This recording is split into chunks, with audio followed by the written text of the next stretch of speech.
Hola, ¿cómo están? Muy buenas noches, bienvenidas, bienvenidos a CNN Prime.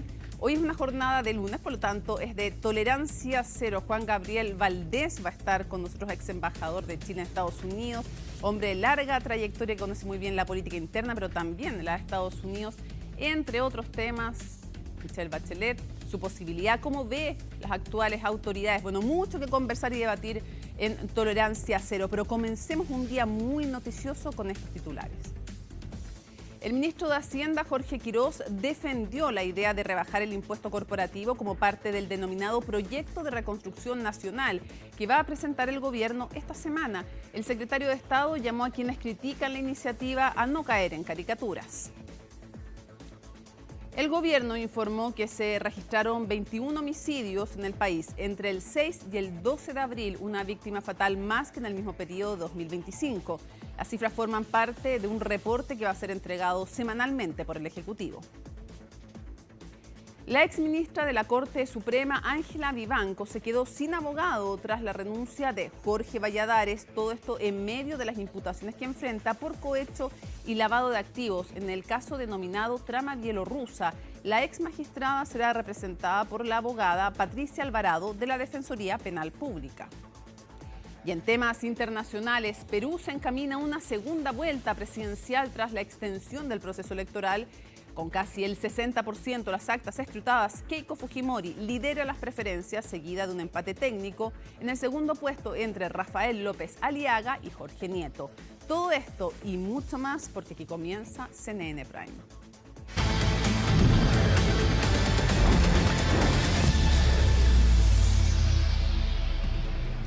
Y comenzamos con temas que no son solo policiales, tienen repercusiones políticas, porque Carabineros y Fiscalía se encuentran ahora investigando el hallazgo de un cuerpo calcinado con signos de extrema violencia en la comuna de Curacaví. Felipe Hernández tiene los detalles. ¿Y por qué digo que no es solo policial? Porque justamente el tema de la seguridad es tema central, ha dicho este gobierno, y por lo tanto esta noticia, las otras que tienen que ver con policial, la decisión de entregar semanalmente el número de homicidios, obviamente que tiene otra dimensión. Te escuchamos, Felipe, buenas noches.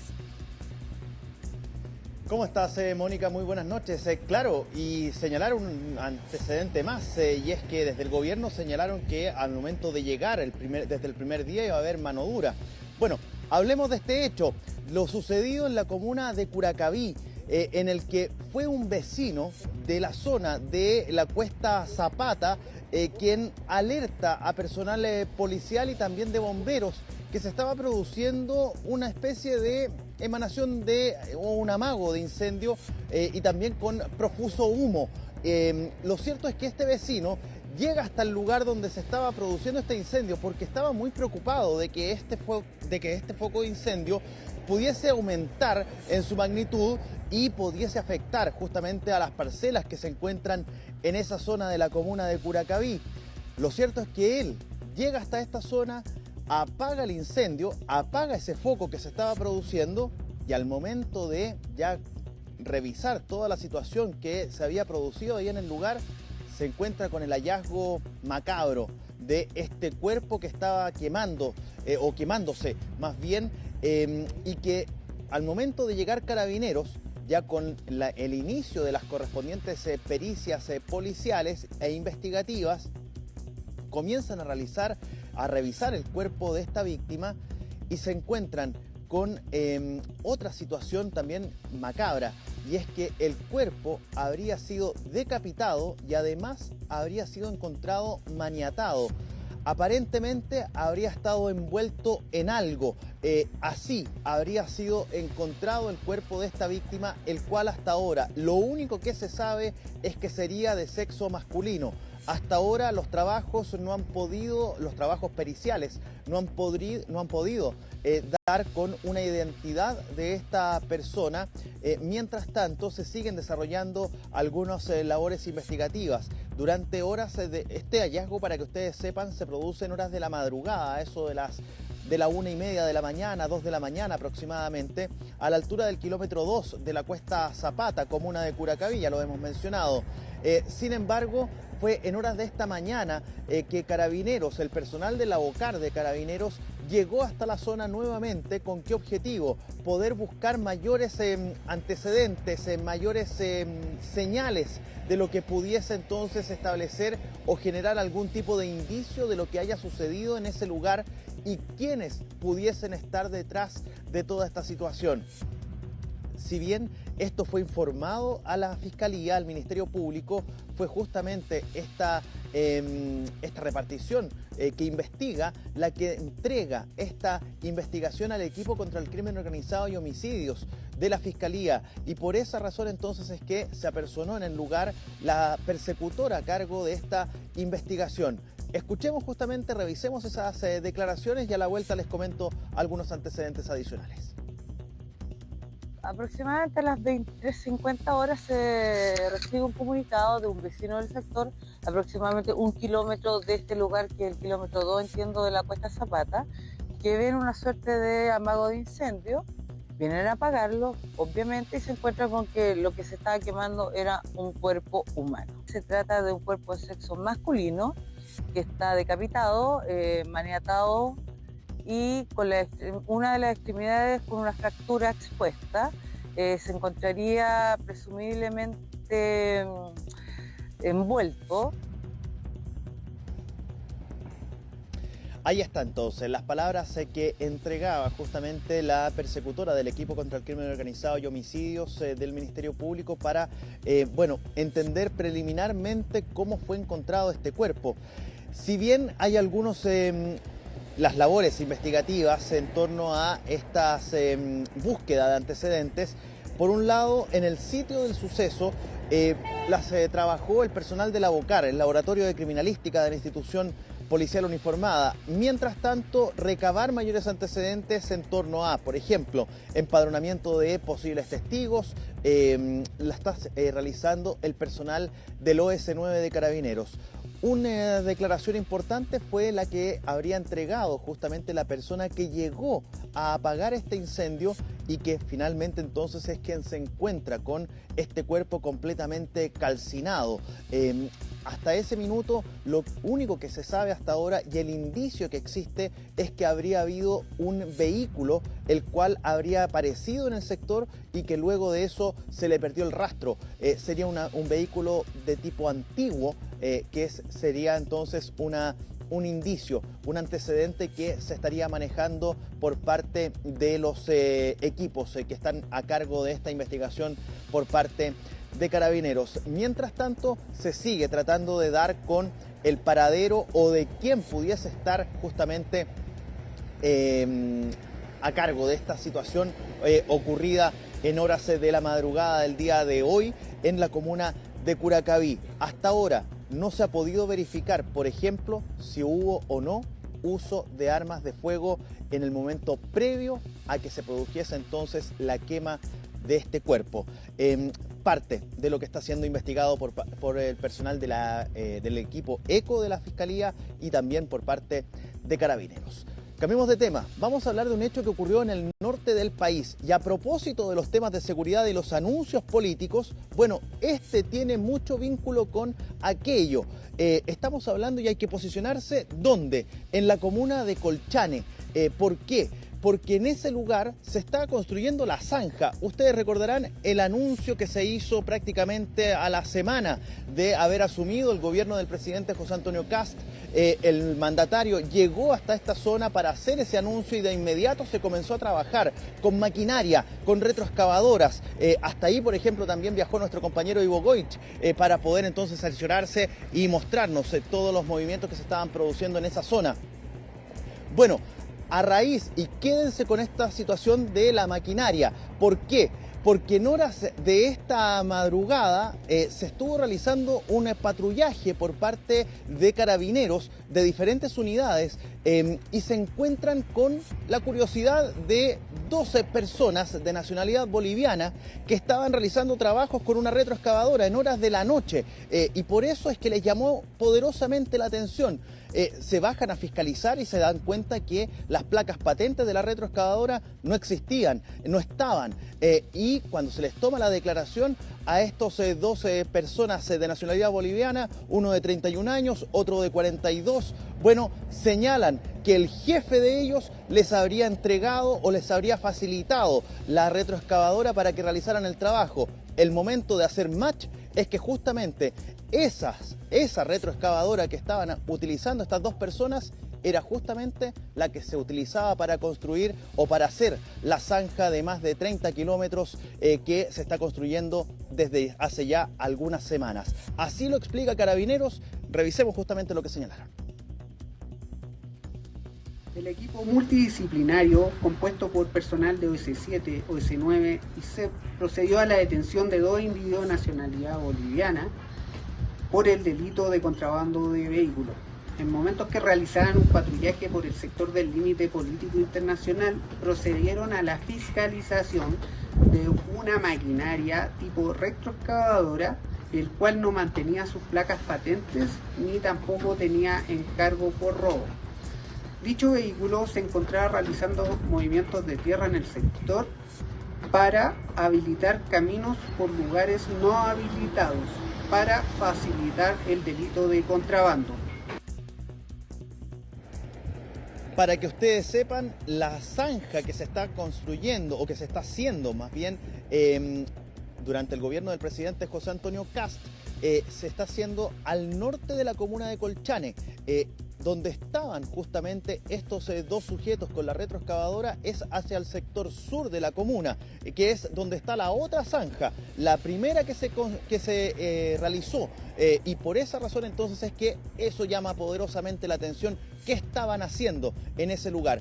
Señalar que los dos detenidos, uno de ellos tiene antecedentes por contrabando, y que hoy se controló su detención y por parte del Ministerio Público se solicitó ampliar esta detención, la que fue justamente entonces aceptada por parte del Juzgado de Garantía. Por lo tanto, el próximo 16 de abril serán formalizados estos dos ciudadanos bolivianos, que fueron detenidos en esta jornada en la comuna de Colchane, Mónica.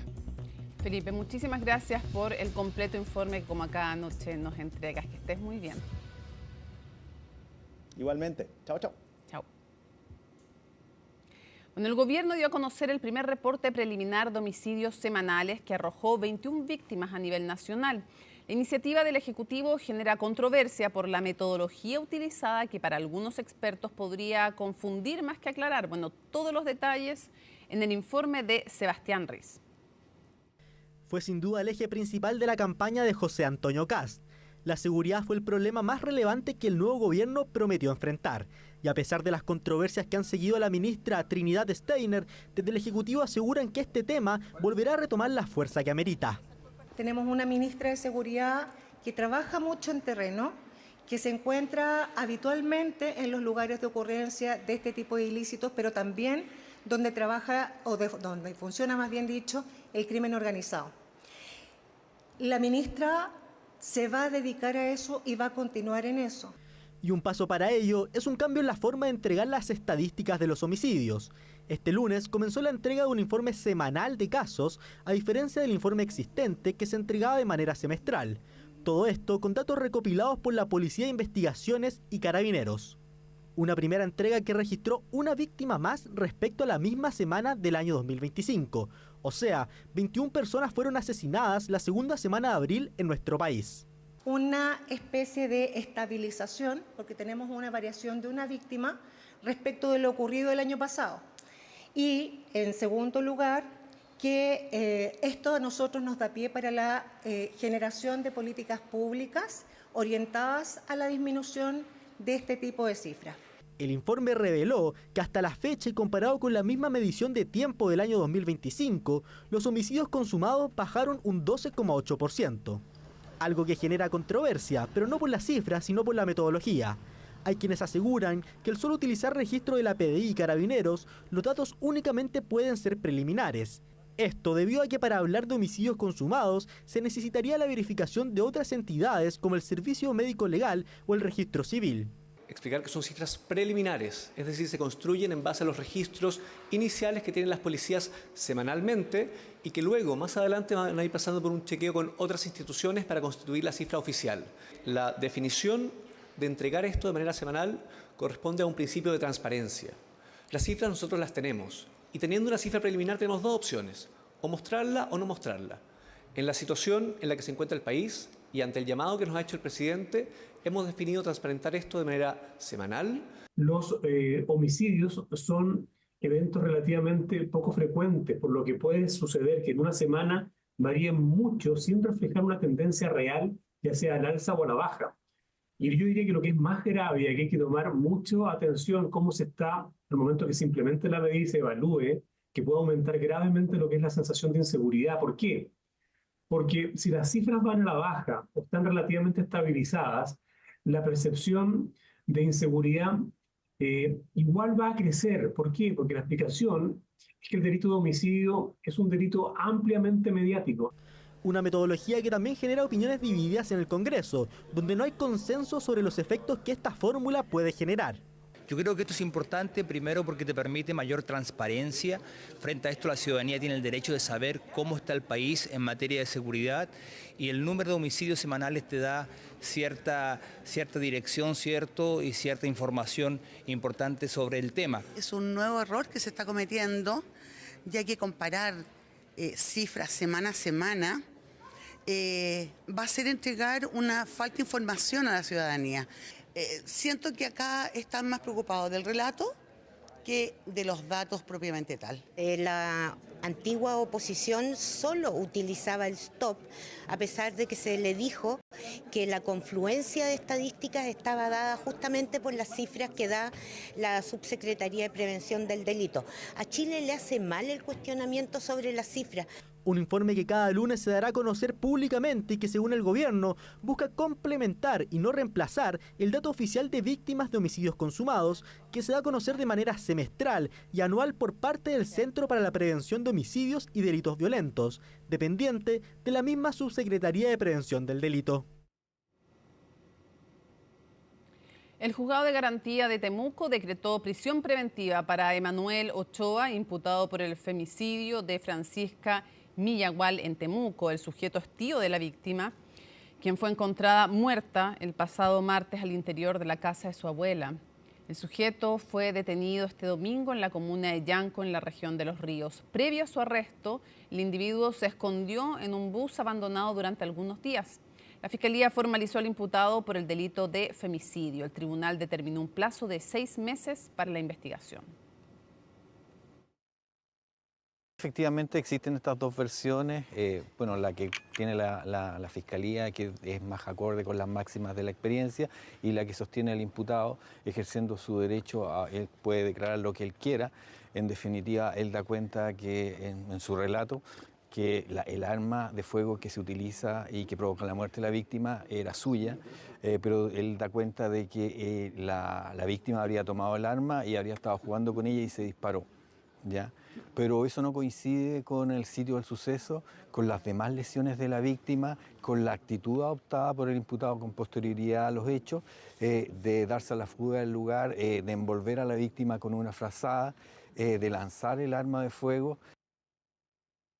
Esta persona se estuvo, después de salir y que se apreció las imágenes saliendo desde el lugar del sitio del suceso, estuvo rondando en esta comuna durante el transcurso de la tarde, también donde se deshizo el arma que fue utilizada en el hecho, y posteriormente en el transcurso de la tarde habría abandonado esta región. Bueno, es importante que sepan que esta es una investigación silente y bien profesional, por ende los antecedentes que se están proporcionando son netamente relacionados a la detención de esta persona.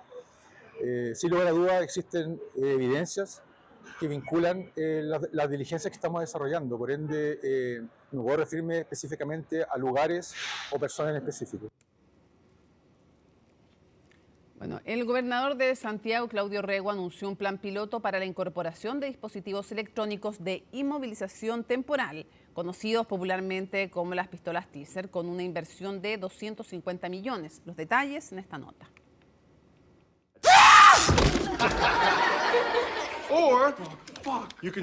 Claro, parece una broma dentro de una película de 2009 que se llamaba ¿Qué pasó ayer?, pero la vida real no lo es tanto porque una pistola eléctrica, más conocida como taser, puede causar parálisis temporal similar a la de un calambre fuerte, manteniendo a la persona consciente, pero ojo, hay detalles en ciertos casos. Las pistolas taser, la evidencia mundial indica que no son tan efectivas en el sentido de que no pudiesen causar un riesgo, inclusive la muerte.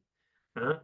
Es decir, el uso de la pistola eléctrica puede estar relacionado con situaciones de muerte por paros cardíacos, arritmias, asfixia posicional, especialmente en personas con condiciones médicas. Cuidados que se están tomando porque desde 2025 Carabineros puede utilizarlas en casos de violencia intrafamiliar, pero desde ahora hay un plan piloto en donde se ve relacionado el gobernador de la región metropolitana, Claudio Rego, principal impulsor de esta etapa, junto al municipio de Estación Central. Proteger la vida de las personas que son agresoras. Recordemos el caso emblemático de Panguipulli. Una persona con problemas de salud mental se abalanza sobre carabineros con cuchillos. ¿Qué hace el carabinero para defenderse? No tiene un dispositivo de inmovilización temporal. Termina ocupando su arma de fuego que pone fin a la vida del agresor. Con un DATE hubiéramos podido inmovilizar a esa persona, hubiéramos resguardado la vida y la integridad del carabinero y también la vida, en este caso, de la agresión. Estos dispositivos todavía no los pueden utilizar los inspectores municipales. Y esto pasa principalmente porque aún no contamos con el reglamento de esta ley de seguridad municipal que se demoró cerca de 2 años en esta discusión y que hoy día se retira para poder nuevamente intentar revisarla. Cualquier alcalde a lo largo de todo Chile le va a plantear esta misma necesidad, más aún el alcalde de Estación Central, que frecuentemente está viendo cómo las agresiones que reciben nuestros inspectores de manera frecuente. En su fase inicial, el plan contempla cerca de 60 dispositivos financiados vía Fondo Nacional de Desarrollo Regional, FNDR, con un periodo de evaluación de 10 meses. Tener un arma, como les señalaba, de rango intermedio que nos permita evitar el uso de las armas letales, ¿no es cierto?, en determinadas actuaciones a las que constantemente estamos sometidos los carabineros. Permite inhibir, disuadir al potencial agresor y con ello, ¿no es cierto?, evitar que nuestros carabineros salgan lesionados producto de las múltiples, variadas y constantes intervenciones que tienen que desarrollar en los diferentes procedimientos a los que se ven expuestos día a día. A una definición de un determinado país en función de qué es lo que necesita en ese instante. Y yo creo que ahí es donde aparece Chile con una necesidad de tener un arma no letal como una oportunidad intermedia frente a hechos policiales de eventual gravedad. Actualmente las pistolas eléctricas son ocupadas por las policías de países como Argentina, Colombia, Brasil y, claro, Estados Unidos. A un mes de la llegada de José Antonio Kast a La Moneda, las encuestas comienzan a entregar las primeras señales sobre cómo se está leyendo de parte de la ciudadanía el inicio de gobierno.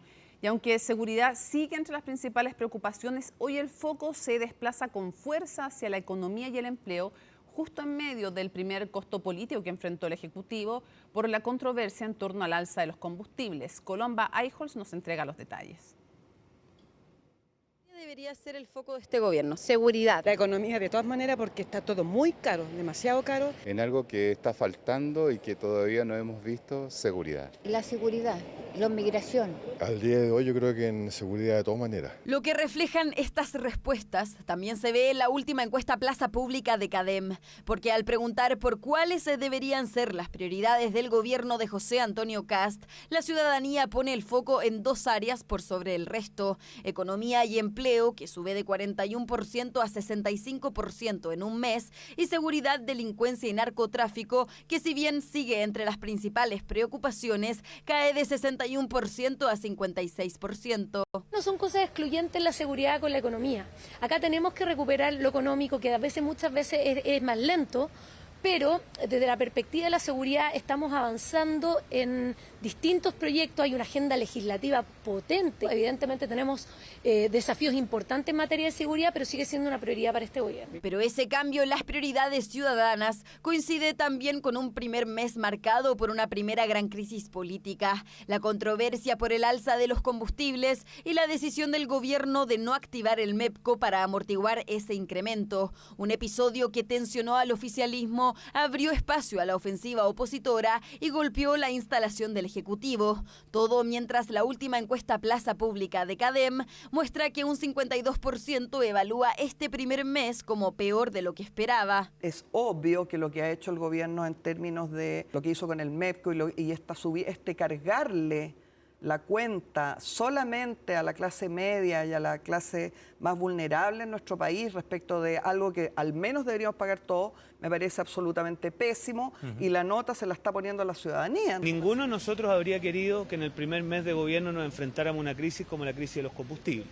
Y eso evidentemente nos hizo tomar medidas difíciles. Yo la verdad es que ni me imagino lo que habría sido enfrentar una crisis de los combustibles al primer mes para un gobierno cuya ministra del Interior terminó baleada en Temucuicuy. O sea, ustedes entenderán que uno siempre estas cosas las tiene que contrastar, ¿no? Un contraste que también se refleja en la aprobación del presidente José Antonio Kast. Según Agenda Criteria, el mandatario pasó de 42% de aprobación el 5 de abril a 36% en su última medición, consolidando así una baja en medio de su primer flanco político. Esto es solamente producto de la decisión política que toma el gobierno de no hacerse cargo del alza de los combustibles y de traspasar esto completamente a la ciudadanía. Más encima, están cuestionando el que se pueda aumentar el salario mínimo, generando un doble castigo a los trabajadores. Cuando hay que tomar decisiones difíciles, como la que a este gobierno le ha tocado tener que tomar, por supuesto que eso no significa un alza en la popularidad. Pero a veces hay que tomar decisiones difíciles que merguan la popularidad del gobierno con tal de poder sacar al país adelante. Y nosotros estamos convencidos que en eso está trabajando precisamente el gobierno de emergencia. Desde el oficialismo, la apuesta es que ese diagnóstico ciudadano refuerza la idea de un gobierno de emergencia enfocado en responder a las principales urgencias de la población. Una hoja de ruta que, según han adelantado, debería expresarse en el Plan de Reconstrucción Nacional con medidas en materia de seguridad y economía. Pero mientras ese contenido sigue sin conocerse, entre los analistas no hay una sola lectura respecto de cómo el Ejecutivo debiera enfrentar estos sondeos. El inicio de este gobierno ha sido como estructuralmente bien caótico.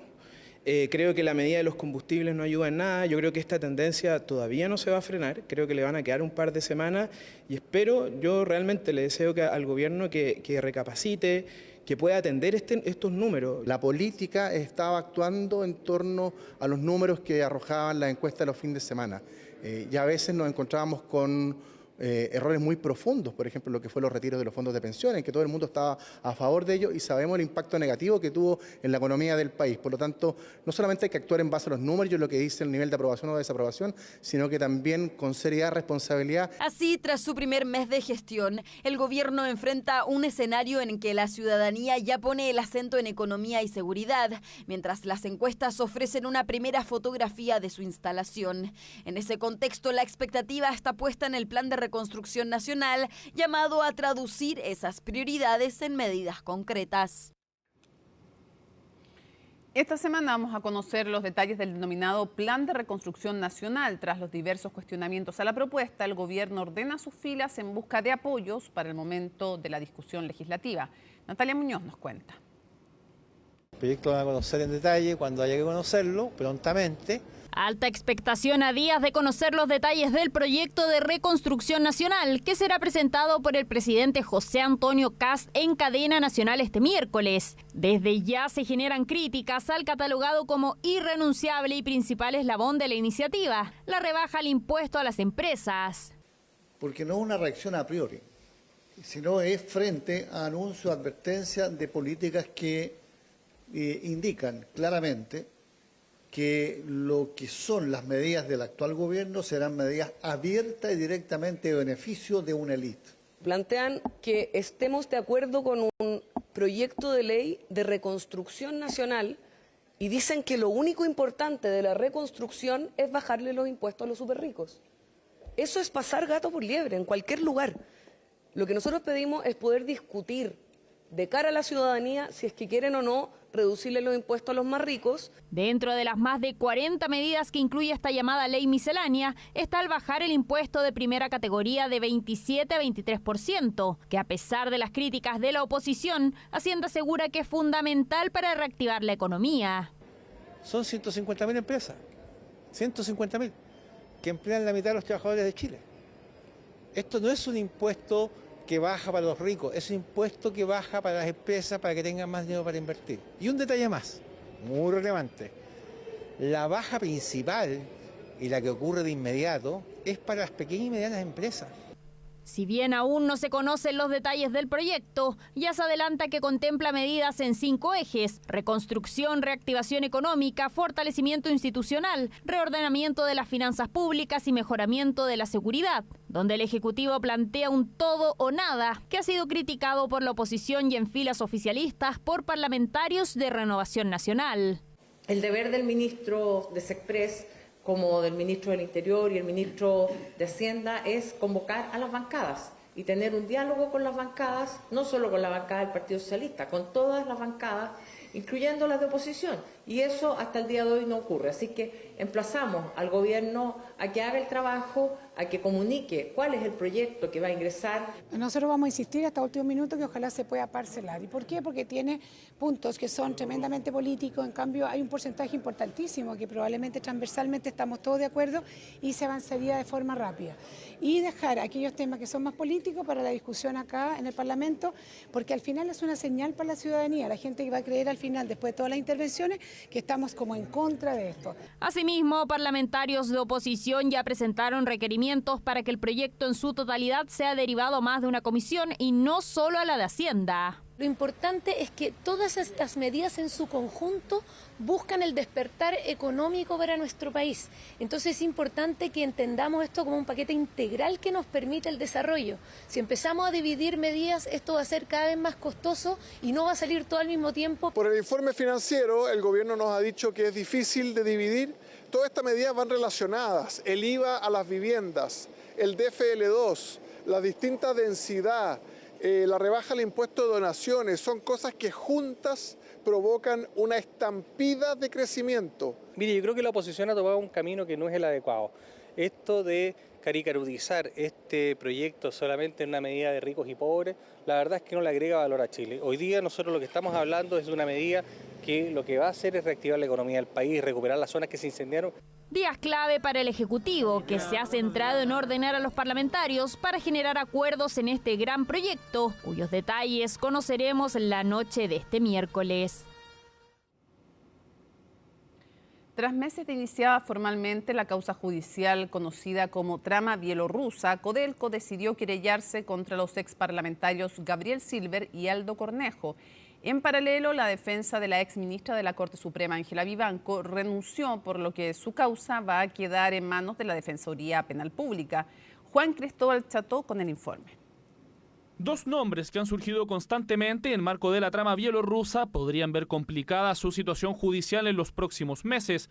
Esto porque Codelco decidió ampliar su querella por esta causa en contra de Gabriel Silver y Aldo Cornejo, ambos exdiputados de la Democracia Cristiana que, según el relato de la Fiscalía sobre la causa, participaron de alguna manera del esquema bajo el cual el consorcio chileno-bielorruso Velasmovitec habría pagado coimas a la entonces ministra de la Corte Suprema, Ángela Vivanco, en una contienda judicial contra la cuprífera estatal. El rol más preponderante lo habría tenido Silver, quien era socio de los abogados Eduardo Lagos y Mario Vargas, ambos en prisión preventiva, y que incluso habría sido el encargado de alegar ante las diferentes cortes en esta causa. A pesar de esto, no ha sido formalizado por un acuerdo de colaboración con la Fiscalía, por lo que la decisión de Codelco tomó por sorpresa a su defensa. No puedo no señalar que estamos sorprendidos por la imputación de la querella efectuada por Codelco.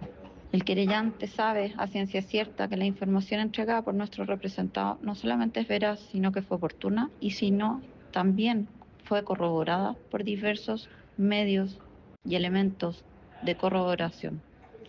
La colaboración fue eficaz, inmediata, atingente y ha sido tremendamente provechosa para adelantar diligencias de investigación y esclarecer los hechos que han sido de diversas formalizaciones efectuadas en la causa.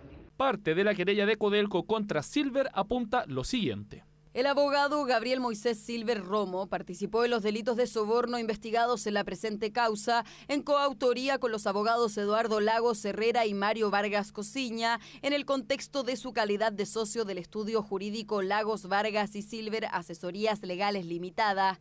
El señor Silver tuvo conocimiento directo y pleno del mecanismo de influencia ilícita sobre la entonces ministra de la excelentísima Corte Suprema, doña Ángela Vivanco, a través de su pareja Gonzalo Miguel.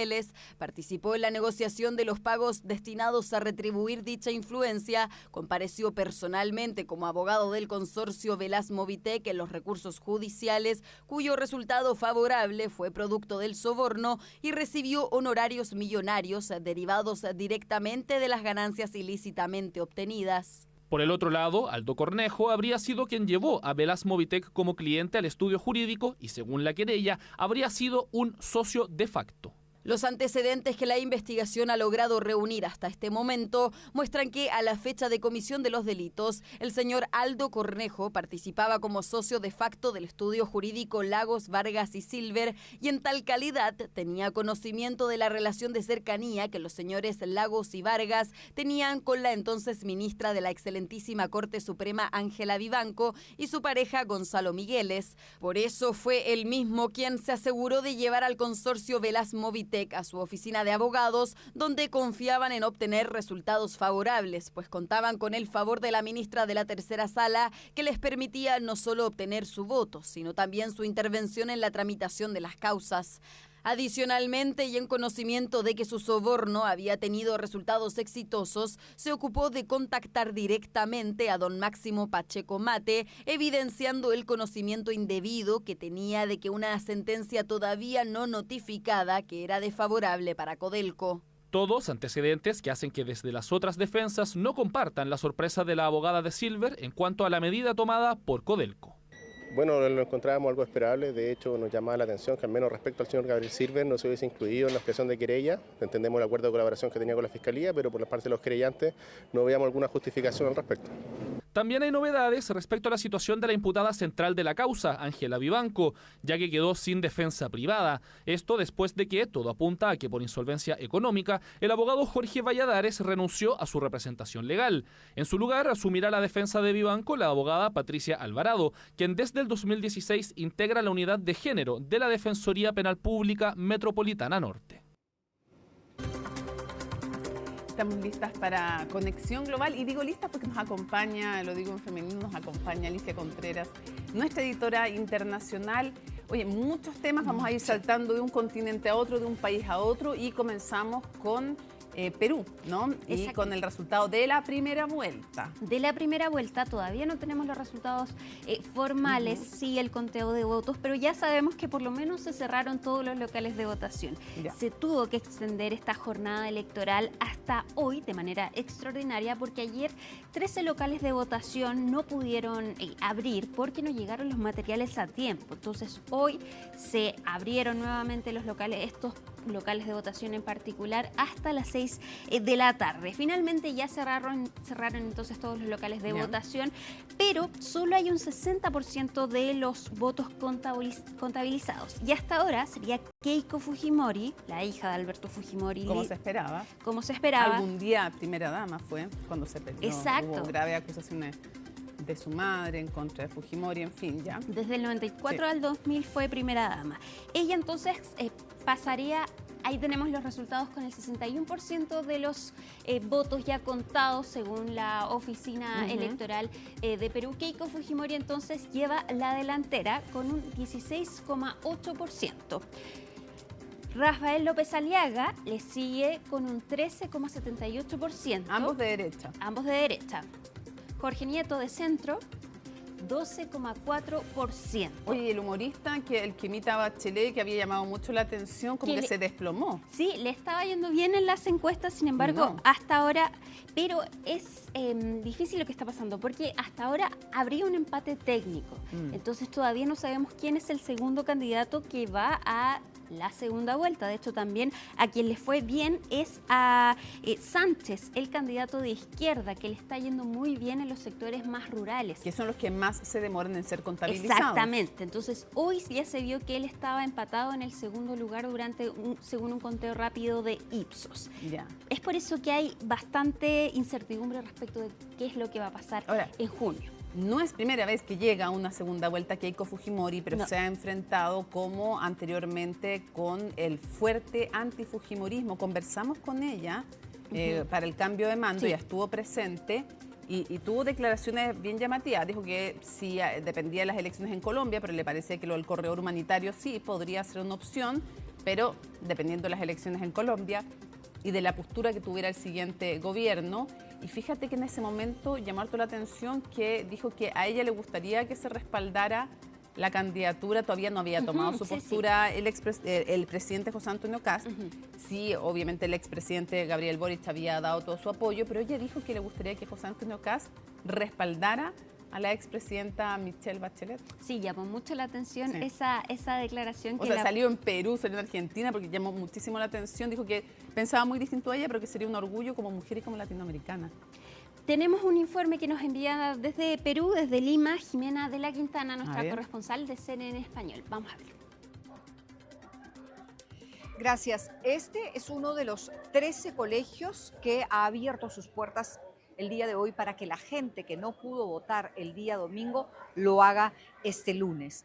Son 13 colegios en total, según la Oficina Nacional de Procesos Electorales, 13 escuelas, según esta autoridad electoral que no lograron abrir sus puertas, que no lograron, en todo caso, que la gente que tenía que votar pudiera hacerlo. ¿Por qué? Porque hubo un retraso del material electoral, es decir, el material para que la gente pudiera votar que debía llegar desde la Oficina Nacional de Procesos Electorales, OMPE, que es quien organiza y hace los comicios, hasta los locales de votación, no llegó en algunos casos, en otros casos llegó retrasado y eso provocó que algunas escuelas, algunos colegios como estos no pudieran abrir sus puertas. Como les decía, según la OMPE, dice son 13 locales y esto representa una población de poco más de 50.000 electores, según las cifras que ha actualizado la propia autoridad electoral. Nosotros hemos conversado con algunas personas que habían estado ayer y que el día de hoy han regresado para poder votar. Algunos lo han hecho con total normalidad, otros a raíz, y este dato es importante, de que algunas encuestas a boca de urna se difundieron al final del día domingo. Estas personas que votaron este lunes, algunas de ellas nos comentaron que han cambiado sus votos. Al ver estos resultados que no son oficiales, porque la Oficina Nacional de Procesos Electorales ha recién pasado el 50%, pero al ver estos resultados no oficiales de boca de urna del día domingo, decidieron cambiar sus votos. Algo que finalmente decidieron estas personas tomando en consideración estos resultados no oficiales que se dieron este día domingo de elecciones. Los próximos días se espera, o las próximas horas, se espera que la Oficina Nacional de Procesos Electorales llegue a procesar el 100% de las actas y defina finalmente quién será, los números definan finalmente quiénes serán los que pasen a la segunda vuelta electoral. Según las bocas de urna, quien estaría fija, o la candidata que estaría fija, sería la señora Keiko Fujimori del partido Fuerza Popular, porque debido al margen de error y por el número de votos que ella tendría, ya esta cifra o ya este puesto, este primer lugar sería prácticamente inamovible. La pregunta es, ¿quién va a pasar a la segunda vuelta con Fujimori? Desde Lima, Jimena de la Quintana. Bueno, Mónica, esa es la pregunta. ¿Quién va a pasar entonces a segunda vuelta con Keiko Fujimori? Sí, con el antifujimorismo, que es la identificación negativa, así como en algún minuto fue con el PT. Estamos hablando de otras razones, otros contextos, pero la identificación negativa también puede hacer que el segundo sume apoyos, no necesariamente por respaldo, sino por rechazo. Ahora, nos decía Keiko Fujimori en esa entrevista que ella cree que esto ha disminuido mucho el antifujimorismo. Pero también están las acusaciones de los candidatos que llevó al Parlamento con temas de corrupción. Eso va a ser otro tema de la campaña de segunda vuelta, como también tienen sus cosas los otros aspirantes en un país, además, donde salvo uno, todos los expresidentes prácticamente del último tiempo tienen problemas o han sido condenados por la justicia. Bueno, este va a ser el 9º presidente de los últimos 10 años en Perú. Vamos a cambiar de tema y nos vamos ahora a Hungría, donde también hubo elecciones, pero ya sabemos los resultados, porque después de 16 años en el poder, Víctor Orbán fue derrotado. Y también hay una razón parecida, que el voto más bien fue en contra de Orbán. ¿Me dejas decir algo? Por favor, excelente baile. Sí, bueno, ¿tú sabes quién es? Sí, futuro ministro de Salud. Así dicen, pero llamó muchísimo la atención el baile del posible futuro ministro de Salud. Lo tenía que decir porque realmente fue muy llamativo, estaba eufórico. Ya, porque además baila muy bien. No, sí baila súper bien. O sea, te apuesto que puede hacer ese típico paso, como era ese, caché, ese como que se puso de moda por delante y por atrás y todo, no. Pero realmente tenía a todo el mundo muy animado. Ya lo dije, perdón, la nota rosa. Bueno, es Peter Magyar, entonces el nuevo primer ministro de Hungría, pero que hasta hace poco era un seguidor y colaborador de Víctor Orbán. Hace 2 años entonces dejó el partido de Víctor Orbán. Entonces no se trata de una figura totalmente opuesta, pero perdón, sí... Además estuvo casado con la ministra de Justicia de Orbán, que se separó de ella después de que ella sale en medio de acusaciones de corrupción, sale del gabinete, él se separa de ella y comienza a hacer de la lucha contra la corrupción de Orbán su bandera de lucha, atacar al gobierno, y ahí empieza a encumbrarse en las encuestas. Bueno, de hecho, hoy día en la primera conferencia de prensa dijo que no de Víctor Orbán estaba destruyendo documentos en este traspaso. No había escuchado eso. Así es. Vamos rápidamente a revisar qué es lo que pasó hoy en el informe de Laura Soto. La celebración estaba en las calles de Budapest. También arriba del metro.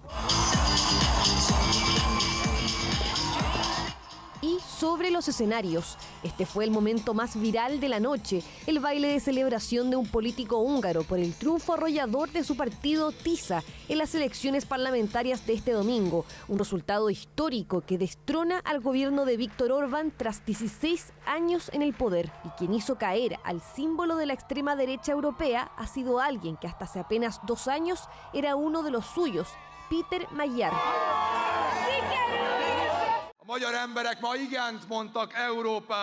Hoy el pueblo húngaro dijo sí a Europa, dijo sí a una Hungría libre, dijeron sí a representarlos, a ayudarlos, a poner orden en el país. De ahora en adelante no seremos un país sin consecuencias. Quienes robaron el país deben asumir su responsabilidad. Así se presentó ante sus electores, con la promesa de ordenar la casa y volver a convertir a Hungría en un aliado importante de la Unión Europea y la OTAN. Con el 98% de los votos escrutados, su partido de centro-derecha, TISA, obtuvo el 52,4% de las preferencias, versus el 39,1% del nacionalista Fidesz, la formación política de Orbán. Así, TISA asegura por ahora 136 de los 199 escaños del Parlamento, superando cómodamente el umbral de los 2/3. El resultado nos duele, pero es claro. No se nos otorgó la responsabilidad ni la posibilidad de gobernar. He felicitado al ganador. Queridos amigos, desconocemos qué significa este resultado electoral para el destino de la patria y de la nación y cuál es su significado más profundo o trascendental. Solo el tiempo lo dirá. Magyar abandonó el partido Fidesz en 2024 tras un escándalo de indultos que sacudió el país. Así tomó las riendas de TISA, una formación política de menor tamaño que presentó como una tercera vía conservadora, pero proeuropea y anticorrupción. El pueblo húngaro se ha pronunciado y ha retomado su camino europeo. Es una victoria para las libertades fundamentales y quiero decirle de corazón al pueblo húngaro, lo han vuelto a lograr contra todo pronóstico. La derrota de Orbán podría allanar el camino al préstamo de 90.000 millones de euros que la Unión Europea busca destinar a Ucrania y que fue bloqueado por el primer ministro húngaro aliado de Putin. Analizaremos acciones concretas y estamos dispuestos a entablar relaciones con cualquier parte. Estamos listos para entablar relaciones con el nuevo gobierno. Todo dependerá de cómo ese gobierno entienda sus intereses nacionales. La caída del líder populista también golpea a Donald Trump y su movimiento MAGA. El presidente estadounidense llamó explícitamente a votar por Orbán, un respaldo que se hizo patente con la visita del vicepresidente J.D. Vance a Budapest la semana pasada. Pero más allá de la geopolítica, los factores tras la derrota del mandatario húngaro tienen que ver con la crisis interna, según los analistas. La gente está harta del régimen de Orbán, que lleva 16 años en el poder y no ha logrado innovar en los últimos años. La corrupción y la inflación están por las nubes, mientras que la economía se mantiene estancada en el nivel de 2022.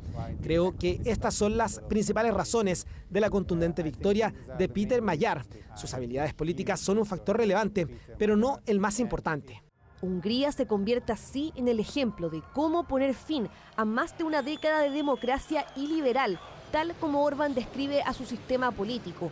Ahora el presidente húngaro, Tamás Zsujok, tiene 30 días para convocar al nuevo parlamento, un proceso que Magyar busca acelerar para tomar las riendas del país cuanto antes. Bueno, y también tenemos novedades respecto de esta guerra que mantiene Estados Unidos en contra de Irán. Porque si bien este fin de semana no hubo un acuerdo en estas negociaciones que se realizaron en Pakistán, sí hace poco se supo que Irán propuso suspender su enriquecimiento de uranio por 5 años. Sin embargo, la administración de Donald Trump la rechaza y exige que esta sea de 20 años. Si bien rechaza esta propuesta, se está hablando de que se podría realizar una segunda ronda de conversaciones cara a cara, y aún incluso cuando ya está implementado el bloqueo a los puertos navales de parte de Estados Unidos. Sí, y llama la atención, todavía no tenemos tanta claridad qué significa aquello, pero que ha tomado un poco más de protagonismo J.D. Vance en este tema, que antes había sido con él. En el fondo, el yerno de Kushner, ya lo sabíamos, Jared Kushner siempre ha estado presente, que es el esposo de Ivanka Trump, la hija de Donald Trump. Pero J.D. Vance había estado muy silencioso, había molestia, decían algunos analistas norteamericanos, respecto de que en la carrera interna en el Partido Republicano podía, en el fondo, estar Marco Rubio ganando demasiadas posiciones. No sé si con eso y con las elecciones de medio término puede tener que ver, las elecciones de medio término parlamentarias puede tener que ver este nuevo protagonismo de J.D. Vance. Sin embargo, se está hablando de la maldición de J.D. Vance, porque no le fue bien en Hungría y ahora tampoco le está yendo bien con pues apoyó Irán. a Orbán y así le fue también a Trump. Ya. Y antes de terminar, vamos a hablar de esta disputa que comienza Donald Trump con el Papa León XIV. Fue un ataque muy inusual, inesperado. Esto no suele ocurrir entre ambas figuras. Dijo que el Papa León es débil ante la delincuencia y pésimo en la política exterior. Y también criticó entonces las declaraciones que ha hecho el Papa León XIV en contra de la guerra en Irán. El Papa León XIV dijo que no tiene miedo de la administración de Donald Trump y que la Iglesia tiene la obligación moral de ir en contra de la guerra. También es un punto importante que 20% de los estadounidenses son católicos. Entonces, yo pensaba que más todavía. No, 20%. Es que hay también una proporción importante de evangélicos en Estados Unidos. Ya, pero a ninguno de ellos les cayó bien en general, no, y dentro del propio MAGA. Bueno, ¿esto fue antes o después de la imagen en que se publica como Jesús? Fue antes, pero finalmente borra la imagen Donald Trump. Dijo que él se veía a sí mismo como médico, nunca pensó que era Jesús. Mal pensado nosotros. Alicia, nos vamos juntas entonces, despedimos CNN Prime, pero ustedes saben que viene, por supuesto, Tolerancia Cero, así es que no se lo pierdan. Y antes, Pares Impares. Lunes 13 de abril, así estuvo nuestro país y el mundo. Somos CNN Chile. Buenas noches.